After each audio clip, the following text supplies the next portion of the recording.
আসসালামু আলাইকুম। আসলাম সুন্নত চাউমিন কাবাব। এটা রেসিপি এতই ছোটো ছিল, এখন স্পেস এত বড় করছে, তারপর লোকজনে তার ধারণা মানুষের বাইরে দেওয়ালে দাঁড়িয়ে থাকতে হয়। মানুষের যেতে পছন্দের খাবার অনেক জায়গায় থাকছি, কিন্তু দেখছি এরকম চাপ কোনো জায়গায় পাওয়া যায় না। বছরে একবার হলেও খাওয়া হয়। আগে আমার বেশি টেস্ট ভালো লাগতো, এখন ভালো। গরুর চাপ, মুরগিরটাও ভালো লাগে। এই চাপ দুপুরের মধ্যে বিখ্যাত, সবাই খায়, স্বাদ লোভনীয়।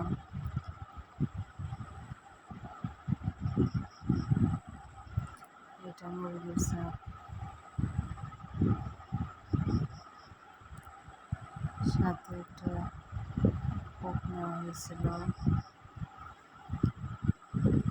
এতে ভালো টেস্ট ছিল। অনেকক্ষণ দাঁড়ানোর পর একটা জায়গা পাওয়া গেছিল, পরে বসে খাওয়া দাওয়া করা হয়েছিল। খাওয়া দাওয়া শেষ, এখন বাড়ি